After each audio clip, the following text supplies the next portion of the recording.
दोस्तों, क्या आप भी भय, डर और संकट से छुटकारा पाना चाहते हैं? तो दोस्तों, आज मैं आपसे एक बहुत ही महत्वपूर्ण विषय पर बात करने जा रहा हूं और वह विषय है भय, डर और संकट। ये तीनों ऐसी भावनाएं हैं जो इंसान को अंदर से तोड़ देती हैं, उसकी सोच को कमजोर कर देती हैं और उसे आगे बढ़ने से रोक देती हैं।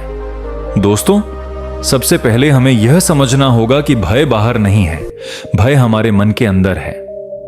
हम जिस डर से डरते हैं वह अक्सर वास्तविक नहीं होता, बल्कि हमारी कल्पना का परिणाम होता है। हम भविष्य के बारे में सोचकर डर जाते हैं जो हुआ ही नहीं है। डर हमें कहता है तुम नहीं कर सकते, भय हमें समझाता है तुम कमजोर हो, संकट हमें महसूस कराता है सब कुछ खत्म हो गया है। लेकिन दोस्तों, सच यह है कि आप इन सबसे कहीं ज्यादा शक्तिशाली हैं।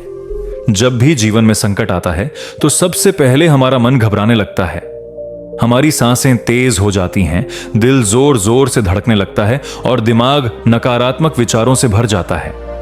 यही वह समय होता है जब हमें रुकना चाहिए, गहरी सांस लेनी चाहिए और खुद से कहना चाहिए, मैं सुरक्षित हूं, मैं मजबूत हूं और मैं इस स्थिति से बाहर निकल सकता हूं। दोस्तों, डर का सबसे बड़ा इलाज है स्वीकार करना।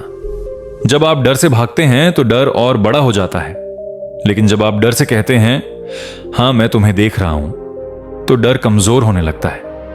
याद रखिए, डर हमेशा अज्ञान से पैदा होता है। जब हमें किसी चीज की सही जानकारी नहीं होती तब हम डर जाते हैं। इसलिए अपने डर को समझिए, उससे सवाल कीजिए और सच्चाई जानिए।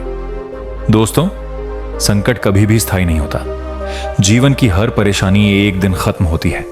रात चाहे कितनी भी लंबी हो, सुबह जरूर आती है। यह प्रकृति का नियम है। जब आप संकट में हो तो अपने आप को यह याद दिलाइए कि आसमां यह समय भी गुजर जाएगा। आप पहले भी मुश्किलों से निकले हैं तो इस बार भी निकलेंगे। डर को खत्म करने का सबसे प्रभावी तरीका है वर्तमान में जीना। हम या तो बीते हुए कल को सोचकर दुखी रहते हैं या आने वाले कल को सोचकर डरते रहते हैं, जबकि सच्चाई यह है आपका जीवन सिर्फ इसी पल में है।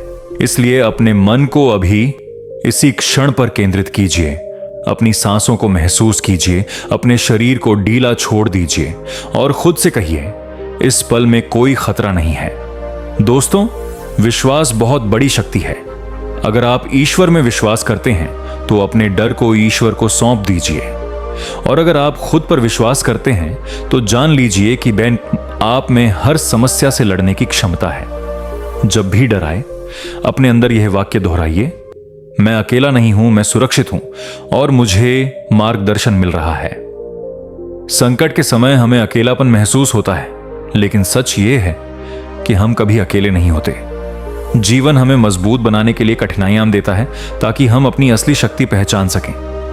दोस्तों, डर को हराने के लिए कर्म करना बहुत जरूरी है।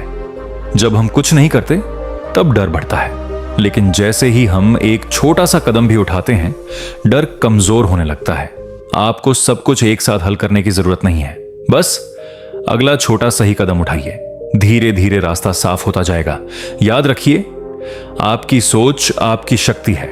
आप जैसा सोचते हैं वैसा ही महसूस करते हैं, और जैसा महसूस करते हैं वैसा ही जीवन बनाते हैं। इसलिए नकारात्मक सोच को रोकिए, अपने मन में सकारात्मक वाक्य डालिए, जैसे मैं मजबूत हूं, मैं सुरक्षित हूं, मैं हर स्थिति को संभाल सकता हूं। दोस्तों, जब आप अपने डर का सामना करते हैं तो आप सिर्फ डर को नहीं हराते, आप खुद को एक नए स्तर पर ले जाते हैं। आज अगर आप भय में हैं तो यह संकेत है कि आप बदलने वाले हैं, आप आगे बढ़ने वाले हैं।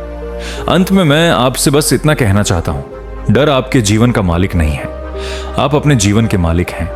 अपने अंदर की शक्ति को पहचानिए, अपने विश्वास को मजबूत कीजिए और पूरे भरोसे के साथ कहिए, मैं डर से बड़ा हूं, मैं संकट से मजबूत हूं और मेरा भविष्य सुरक्षित है। धन्यवाद। शांति, विश्वास और साहस, यही आपकी असली ताकत है।